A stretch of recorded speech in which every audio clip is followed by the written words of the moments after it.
Okay, so we're here in Concepción, Chile, with two guys from Reino Chile, Georgia, who happen to be from Musiet in Wrocław. And I'm here to talk about this project which I started like 8 years ago in Poland, 6 years ago in Poland, writing a book in Polish, just for Polish people, the kingdom of that. And after that, during the pandemic, we were able to translate it into English just to support dojo in Poland. And then this book in English became kind of popular in the world of Aikido. And this incredible people, they decided to do Spanish translation. And for the last 2 weeks, it's available.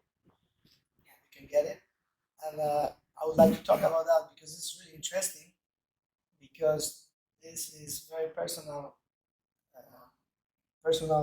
journey about the story about my experience as a Aikido person in Poland, which is very far away from here, and the culture was different times, much younger than I.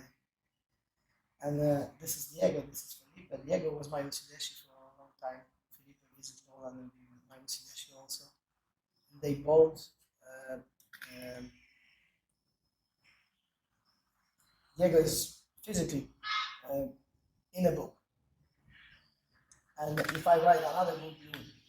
So, from my perspective, I use my experience, but this is very much my story. It's supposed to be very general, and for me, it's also your story. Many people who were able to be Chivas as a student, personal students, or other teachers' personal students. So my first question is to you is, how come you think it's related to your experience, your culture circle? Is it anything you can say like it's similar or it's like worth on your experience? Um, I think it's relatable to a lot of people, even people not from Aikido world, because it has different social behaviors. There's chapters about uh, toxic ones, the people who might misbehave, like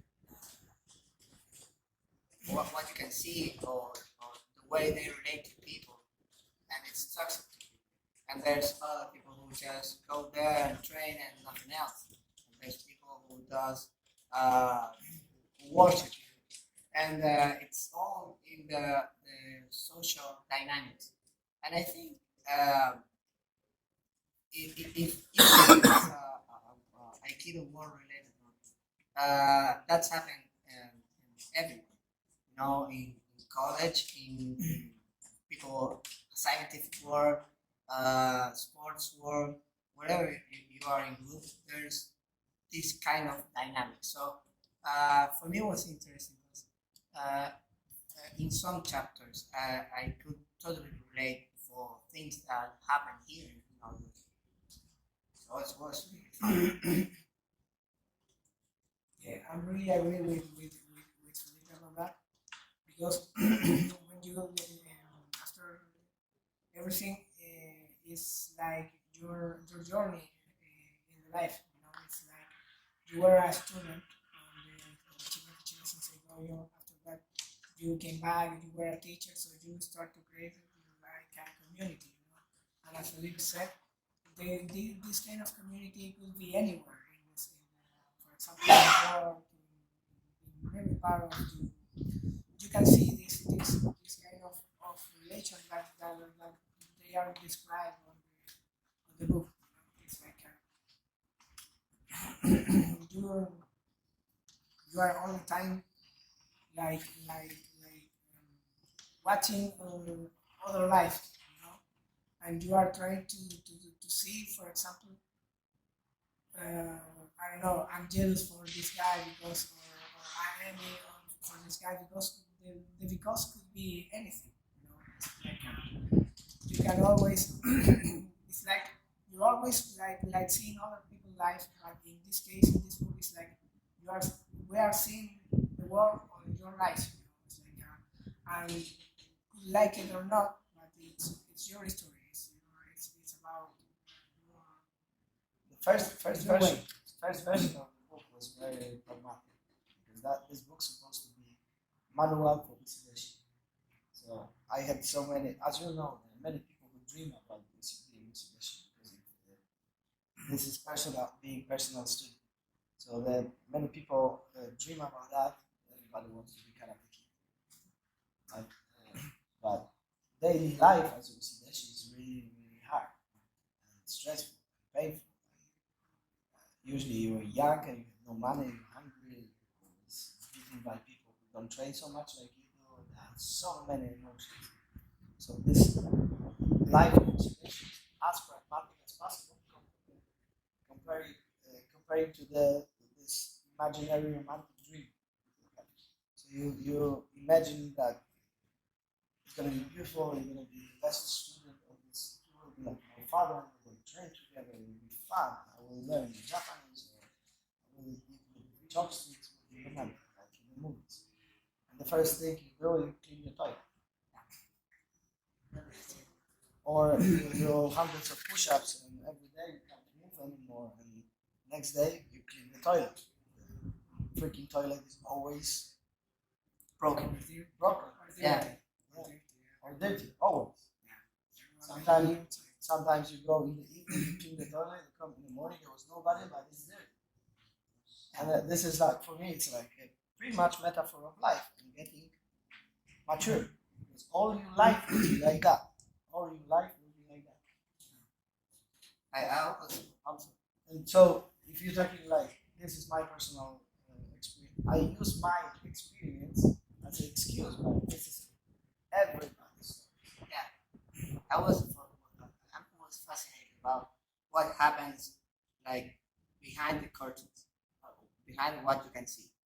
Uh, for instance, if I go to a store, I always thinking what could be behind the counter, behind what you can see.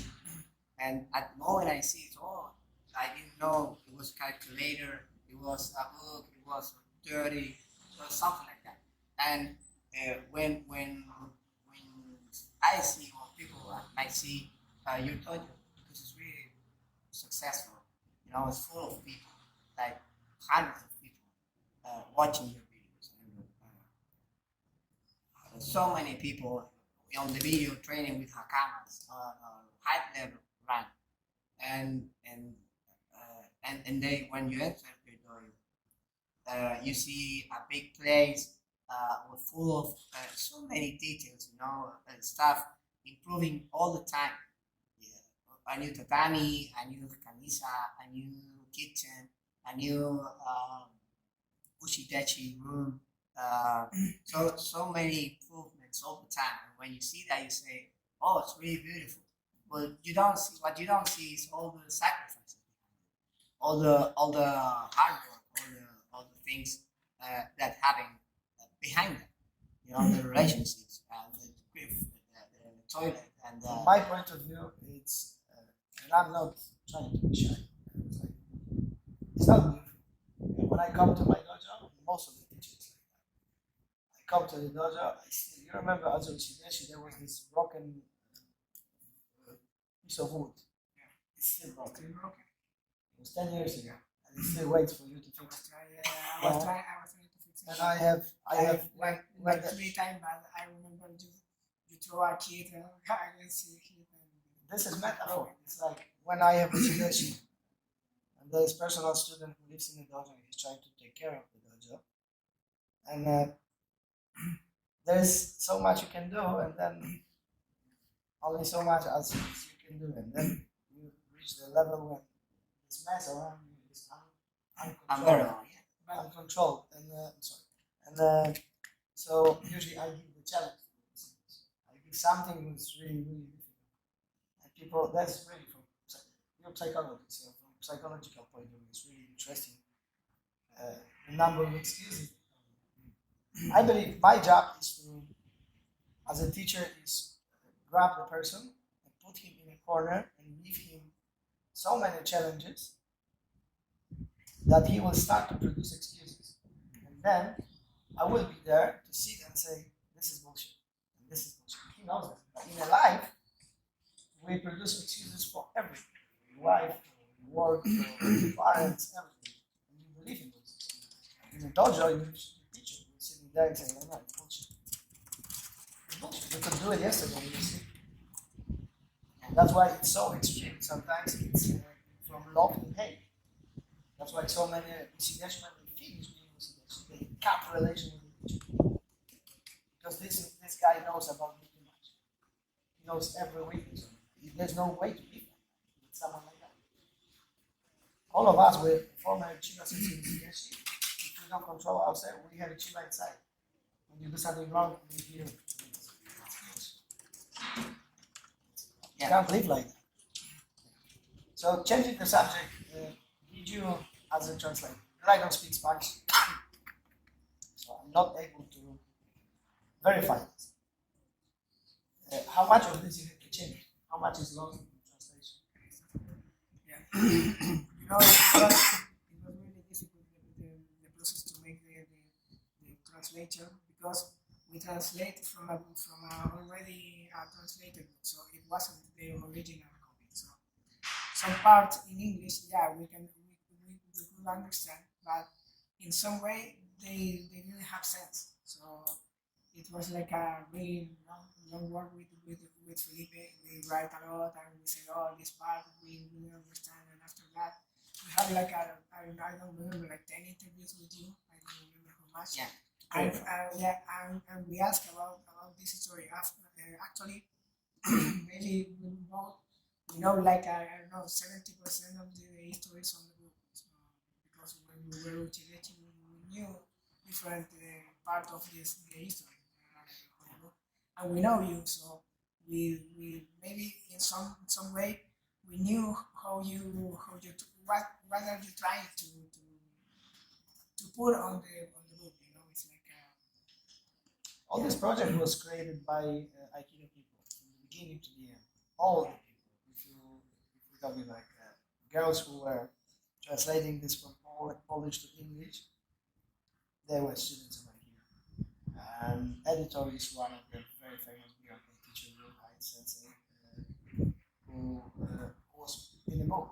She is part of this story. So for me, it was really important that the people who translate and work on it, the people who know the atmosphere, because atmosphere of the process and the phenomena of the process is more important than being a good job, like a professional translator.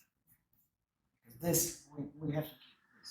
This is very, very unique. Something what is dying, like this personal. It's really, it's a treasure. We have to cultivate all and support all the places who are trying to teach this. Because it's dying. Personal message, and for you. Yeah, it was hard work. We had ups and downs like in every process. Yeah, sometimes we were on a track and yeah, let's do it. And then for no reason, we just stopped. When we have enough. Yeah, it took a couple years. Yeah. We were really tired. And from time to time, in my way of seeing it, I feel guilty. All this process for me was I have to do this for sense. I have to do this for everything I got being tradition. And I feel guilt because I was feeling on a way I was failing, and it's more on the book itself. you know. So when I felt that, I have to be again on this translation project. So we have ups and downs, and as Theo said, we have to on the translation.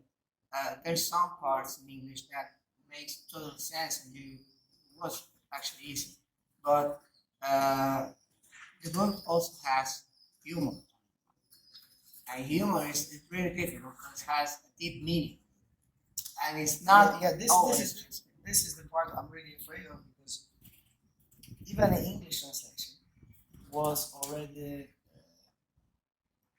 kind of losing a lot of it, because my sense of humor, it's really sarcastic. And it's like I'm trying to have a high level of sense of humor. This is my pedagogical way. Yeah. Yeah, this is a way I teach not by terror. I teach by sense of humor.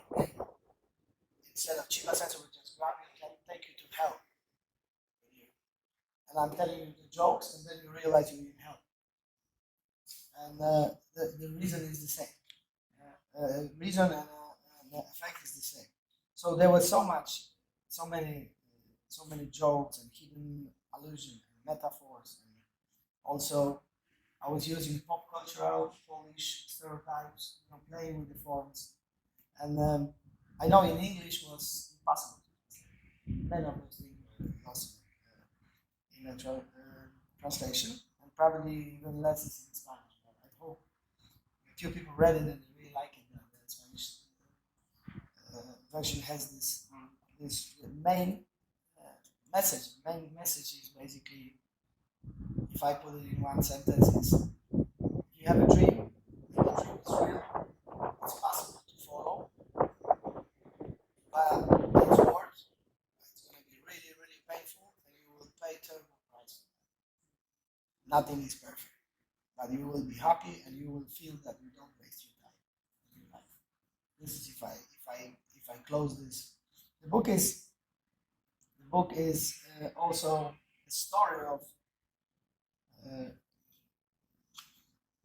work of cooperation of many people. It's beautifully illustrated by Song Kim from this incredible story. We here in Concepción, Chile, talking about a Polish book about a guy from Poland from 70s, illustrated by a Korean guy from Texas, and translated by English people, which means that I'm happy that I managed to create something universal which touches cultures. And I'm really happy, and thank God for that, because I was really afraid it's gonna be useless. But this book really helped many dojos and many people, not because it's so well done, but because the process I'm trying to describe is so unique and primal and beautiful. And you as a human being, you were part of this process. And I know that you, as much as I did, you were changing this process. So this is how much of this you feel like it's your story.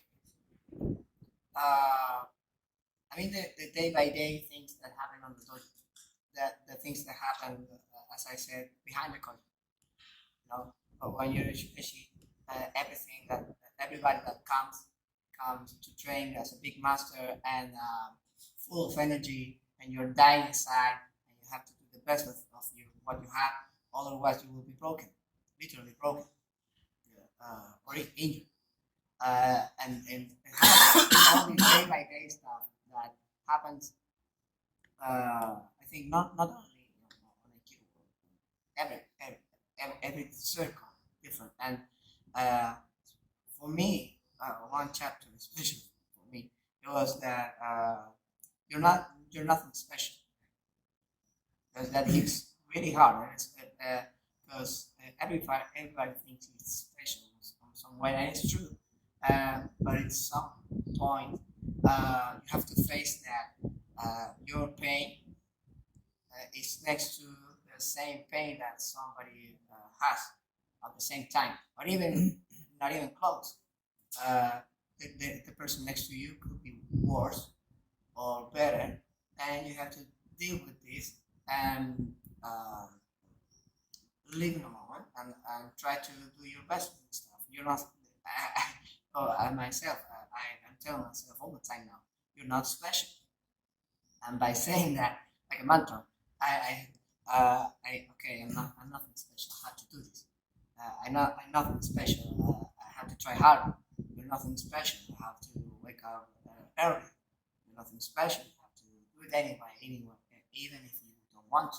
So I think it's a really relatable book that you can take even a little bit for everybody, everybody's life to use it. In some way, for example, when I was in Poland, I spent like a half year there, and I make like a lot of friends. So for me, it was like a really interesting chapter of stocks. You know, almost I didn't have the bad experience with toxic person, but in some way, yeah, we train like really hard in the advanced class. Everyone tried to kill you, so it's like it's really dangerous. You all the time feel like you're in danger, you're in danger. But after that, I created like a real heart to heart relation with a lot of people. You know, maybe we're not in contact every day, but I remember the last time that I was there in 2019, and it was like yesterday when I came back to Chile, and a lot of guys just came and really hugged me and say, "Oh, really, we really miss you." So it was really interesting. Like you, after all this training, all this part of your life, you really create a family. You know, you say here on Chile too, this is like a real family all over the world. It's like we are connected for something, and on the book you can understand this too. There is a process. This book is about the relationship between the student and the teacher. This book was like my way to understand what happened to me as a young teacher, more student who find the teacher, and the process of learning. But that was 20 years ago, over 20 years ago. And since this time, I'm a teacher. So I have perspective more and more. Like I agree with everything. I think it's alive and it's still very much naive.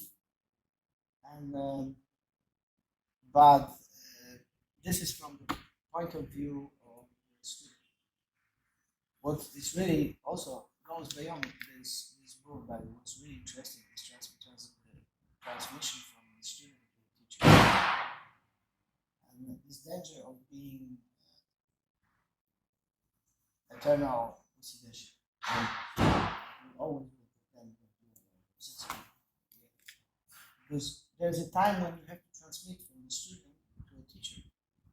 And as you said, Usideshi is very selfish time. It's the time when everything's about you. And then when you read it, the teacher says you're nobody special. It's not only about you. And then it's a very big change. The teacher comes, and for example, I come to you and say, Ida, somehow, you're teachers. You've done it. Now help me to help other people. I don't care about your daddy, your money, your issues anymore. You're big, deal with this. I taught you how to deal with this. It's not my problem. You know, you have all your tools. If you choose not to use it, it's your problem. I showed you the door, I told you how to open the door. If you don't open the doors, it's your life. I'm not responsible. I'm not gonna babysit 40 years old man. Now it's time for someone else. And this is the moment when really another teacher is born. People will say, okay, and they focus on someone else. You understand? This is huge. This is for another book. Yes, it's incredible. As we said, we are nobody special. Whatever doubts you have in your life, whatever hopes you have, they were like, I don't know how many human beings with this exactly the same thought before you, and they will be after you. Nobody special. And they're creating the community in the dojo. And going back, just putting all together. This book was a project to support dojo. It still is. So I know nothing about Latino work, nothing about Spanish. I don't know how it's going to work, but I encourage everybody, if you have a chance, to read it, get it. It's available on Amazon. Thanks to these people who are Usideshi and did it for free. so I can be rich. Just kidding. But the money we're getting from the book, they help to keep alive the dojo this book is about. So this conversation is also hopefully a way to find some people who will be interested to read it. Thank you very much. Thank you for your help. No, thank you. Your love work. Thank you. It's a great project. Thank you.